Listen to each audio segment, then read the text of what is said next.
Boa Noite Pum Pum é um mangá japonês criado por Inio Asano, publicado no Japão de março de 2007 a novembro de 2013 e lançado aqui no Brasil pela editora JBC. O mangá conta a história de Pum Pum, um garoto comum e todos seus dilemas, tanto pessoais com sua família e amigos, quanto em sociedade com seus sonhos, aspirações e vivências na escola e em sua vida. O mangá traça uma linha narrativa muito interessante, trazendo à tona os problemas e dilemas de um garoto em todas suas fases até a sua maioridade. Pum Pum e seus familiares, em grande maioria, sempre são representados por uma aparência bem cartunesca e simples de um pássaro branco. Muito dessa ideia provém do estilo intimista que a obra traz consigo, como se tudo fosse retratado pela ótica infantil e fértil do protagonista, e como se essa forma representasse a esperança, enquanto suas outras representações futuras, mais sombrias, seriam o torpor, como se fosse a esperança na escuridão. Ao mesmo tempo que isso cria uma abertura para o leitor se ver dentro daquela realidade. Claro que muito da obra vem de uma sociedade especificamente japonesa, com suas vivências e problemas, mas todo mundo que vive, o menor que seja em um sistema capitalista, consegue se ver dentro desse escopo. Recentemente eu pude comprar os 2 primeiros volumes de Pum Pum e esses dias consegui finalmente os ler. Eu fui mergulhado em uma história com diversas nuances e elementos que, ao mesmo tempo que retrata o cotidiano de diversos personagens e suas realidades, explora totalmente a mentalidade e o interno de seu protagonista, que em todo mangá quase nunca fala, e quando dialoga ou é por uma narração em terceira pessoa ou por retratação dos personagens em volta. Os únicos reais momentos em que Pum Pum realmente fala provêm de um quadro preto com texto em foco, como se o próprio leitor conseguisse identificar e absorver o que Pum Pum estava pensando e sentindo naquele momento. Pum Pum Puniyama, ou mais tarde Onodera, se encontra em um ambiente hostil, tanto familiar quanto social, convivendo com uma família à beira do colapso, até o inevitável colapso, e sem realmente se entender e ter um real propósito e sentido com tudo ali à sua volta. Ele não entendia o que realmente sentia e nem o porquê de seus pais brigarem tanto, mas sempre que tinha alguma dúvida presente, ele recorria ao que o seu tio lhe ensinou, um jingle que em seu oculto summonava em sua cabeça a presença de Deus, Chinken-Roy. O mangá brilha nesses momentos, pois ao mesmo tempo que ele detém uma arte e quadros fotorrealistas,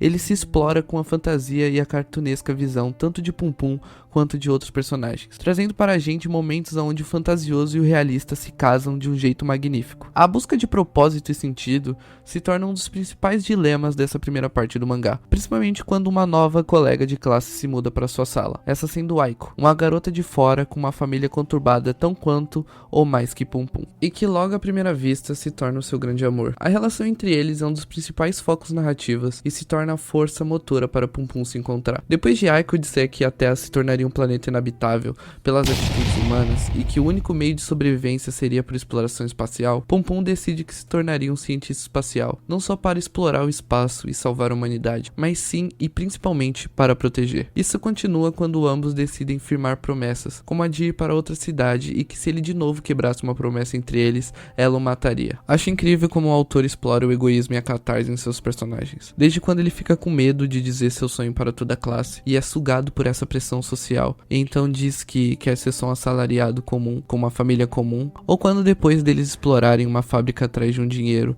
que eles souberam a partir de uma fita de um assassino, enquanto eles estavam querendo ver aquele pornozinho coletivo, algo que acarreta por diversas coisas, até traumas, e por medo de ir a outra cidade sozinho, ele decide não comparecer, e por consequência, a relação entre Pum Pum e Aiko se desfaz. Mas não só com Pum Pum, também com todos os personagens, como seus pais, por egoísmo de ambos, colocam seu filho no meio de suas brigas, com a própria mãe de Pum Pum admitindo a si mesma no hospital que queria viver livre, e mesmo que ambos tenham esses pensamentos, eles não deixam de ter um mínimo de empatia pelo filho, principalmente o pai, que acaba tendo que se afastar por consequências de brigas domésticas. É brilhante como todos os personagens, principalmente os adultos, parecem vazios, sem propósitos de fato, como se o ato de sonhar pertencesse a uma fase mais infantil, e quanto mais você se desenvolvesse, mais seria engolido por uma sociedade que instrumentaliza as pessoas. Isso é bem retratado por 2 coisas que direi mais para frente. O mangá também não deixa de brilhar nos descobrimentos e as aventuras do desenvolvimento pessoal de um garoto. Um ótimo exemplo disso é quando Pum Pum tem uma ereção pela primeira vez e acredita fielmente que seu cérebro foi derretido e acabou saindo pelo seu Essa exploração vem de uma maneira magnífica na primeira parte, trazendo consigo um humor muito bom, mas onde ela consegue crescer em seu potencial é na fase da puberdade de Pum Pum, onde todos os sentimentos são muito bem exemplificados. Esse método de retratar Pum Pum com a forma de um pássaro traz uma linha perfeita para retratar com metalinguagem os sentimentos e a depressão do garoto. Essa dicotomia é trazida com a própria forma que o personagem ou aqueles que carregam consigo essa representação têm. A despedida de um amigo que agora irá se mudar, ou a não superação de um término, é uma das grandes viagens que Asano trabalha muito bem nesse desenvolvimento narrativo. Resgatando a pauta anterior da perca da inocência, é muito interessante como Pum Pum, depois de se frustrar, decide por si que não dependeria de terceiros, e que mesmo sabendo que ser adulto é um estágio de formação, decidiria por ele mesmo que se tornaria um naquele momento, dessa vez rejeitando óticas fantasiosas que antes enxergava, como a da própria existência divina que antes foi negado por seu tio, outro personagem que serve de pináculo nesse exemplo. Yuichi, um adulto totalmente conformado com o vazio existencial, que por muitas vezes é retratado como a voz da razão para o garoto, tem um arco incrível onde o mesmo transparece tudo o que realmente é, sem máscaras, sem esconder, mesmo que seja o pior de si. Ou até mesmo Seki, amigo de Pum Pum, que tem que se forçar a amadurecer rápido, pois convive em um lar totalmente problemático, onde seu pai, após perder seu propósito, esse sendo seu trabalho, vive ao todo bêbado, e assim, o mesmo tem sua inocência e infância tirada desde cedo, já que ele tem que se colocar no papel de responsável, papel esse que se torna conflitante com Shimizu, pois seu amigo vive em um mundo excêntrico e totalmente puro, algo que mais tarde Seki percebe que não é algo ruim. É até certo, firmando e fortalecendo ainda mais a relação entre os dois, já que ambos acham um ombro para se repousar de seus problemas e medos. Pum Pum acaba se vendo em um momento conflitante, onde vê que após 2 anos sem falar com Aiko, Yaguchi, seu veterano e integrante campeão do clube de badminton, acaba se apaixonando e relacionando com ela. Esse mesmo que tem sua visão de mundo totalmente conflitada a partir do momento que se vê em um mundo realista que quer e exige a perfeição sempre. Conflito esse trazido a partir que Aiko não entende seus sentimentos e um dos colegas de Pum Pum, Komatsu, se demonstra um gênio no esporte. O Komatsu do primeiro ano é fenomenal. Ele é um gênio. É só ensinar uma coisa e ele aprende 10 ou 20 outras. O dom dele faz todo o meu esforço parecer nada. Sinceramente me faz pensar, pra que me esforcei tanto até agora? Durante todo o ginasial, subi pelo ranking dos juniores de todo o Japão. E achei que poderia me dedicar a isto, se me tornasse um astro. Só que percebi que não sou nenhum gênio, mas sim uma pessoa bem normal. Será que uma pessoa normal deveria ter um objetivo de vida pequena à altura? Escuta, Pum Pum, isto é algo importante para mim. Por isso, deixe-me dizer uma coisa. Na quadra, vencer é tudo. Não sei as circunstâncias do veterano, mas uma vez que pisou na quadra, enfrento com toda a minha força em respeito ao adversário. Isto é o meu ideal de perfeição.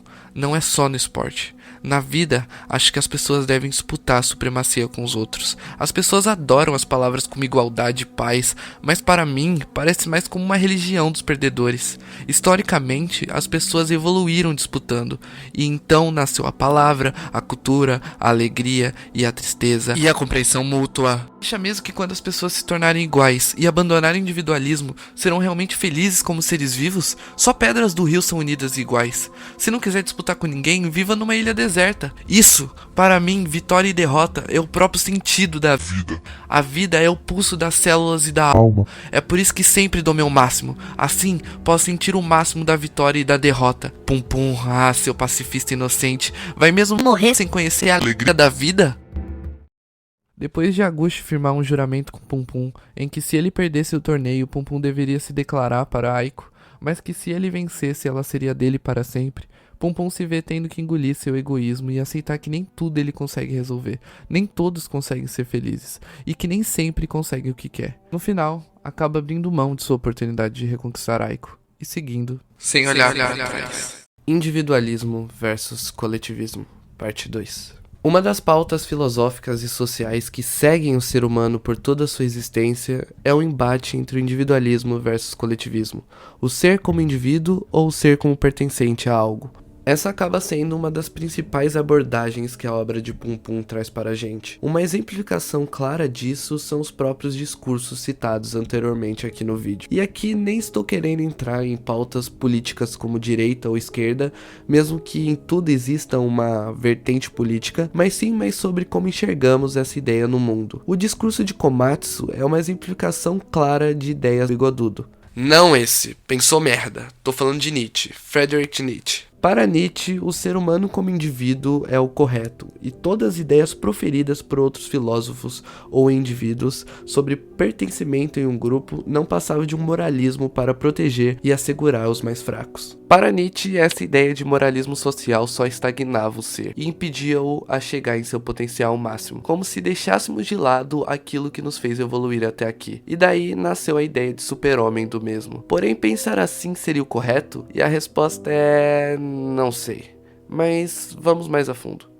Para outros filósofos ou pensadores como Sócrates, entre outros, o ser não se resume a ele mesmo, mas também à classe e grupo em que ele pertence. Não tem como anular o fato de que vivemos em uma estrutura social e que somos afetados por ela. Uma analogia para melhor entendimento. Imagine que você é um jovem inteligentíssimo, mas vive na parte mais precarizada da cidade, que tem que trabalhar para ajudar a sustentar a casa e que não tem a educação necessária para dar suporte aos seus estudos. Agora, em contraponto, imagine que você é outro jovem inteligentíssimo, mas que dessa vez nasceu na parte mais rica da cidade, onde sempre teve o conforto de focar somente nos estudos até a sua fase adulta, onde detém as melhores oportunidades de ingressar nas melhores universidades. Para você, ambos realmente têm as mesmas necessidades e melhor, ambos têm as mesmas oportunidades? Não. Só isso comprova que mesmo que anulássemos essa tal moral absoluta que rege todos nós, ou focássemos somente no individualismo, ainda assim não teríamos as mesmas ocupações, já que, querendo ou não, vivemos em uma estrutura social, essa que nem sempre vai de acordo com o que vivemos ou concordamos. Exemplo, imagine-se agora como um estudante, onde sua escola está concorrendo a uma promoção à vaga de diretor ou diretora, e quem está ganhando é uma pessoa que você não concorda em nada com suas visões. Você pode não concordar, mas ela ganhando a partir das massas, ainda assim vai reger e interferir na sua vida. A candidatura... promoção ainda assim irá te afetar, pois querendo ou não, você ainda é parte da classe dos estudantes. Então, se seguir o individualismo pode ser desigual, até egóico em partes, e o coletivismo pode apagar suas peculiaridades e nem sempre seguir com as suas vontades, qual é o certo? É como o Buda disse, o caminho do meio. Nietzsche não está realmente errado, evoluímos a partir dos destaques, mas só realmente chegamos aqui pois fomos capazes de se sociabilizar. Somos nada além de primatas pelados, agora com roupas, que conversam. Uga, uga, sou super forte, mas sozinho é hard de caçar. Quero comer. Uga, uga, também, beleza.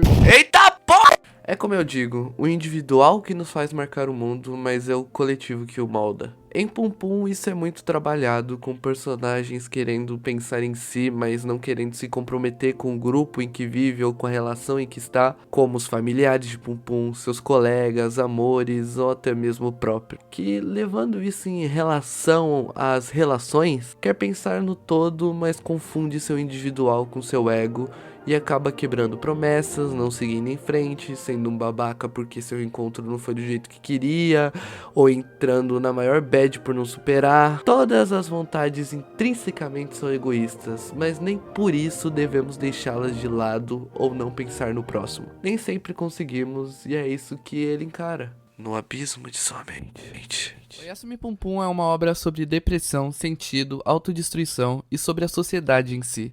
Em meio a descobrimentos e amores, é uma obra pesada e traz consigo impasses, mas consegue os trabalhar de forma sensível e correta, muito diferente de diversas outras produções que acabam indo na onda de se vender a uma geração que romantiza diversas pautas em prol do mercado, como a gente já viu e continua vendo em diversas mídias. Deve ser por isso que muitas pessoas a tratam como uma leitura difícil, já que ela é muito sincera e mesmo com suas particularidades, é fácil de se relacionar e ver momentos de suas vidas dentro do mangá.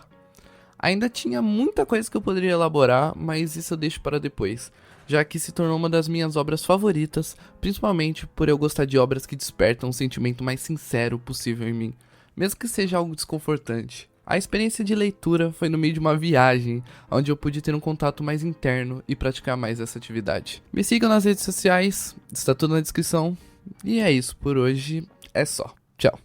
Já é quase primavera, mas de madrugada tinha um vento gelado de trincar os dentes. Pum Pum imaginou que amanhã com certeza vai ser um dia divertido, por hoje ter sido tão duro. E se não for amanhã, vai ser no dia depois. Ou no mês seguinte.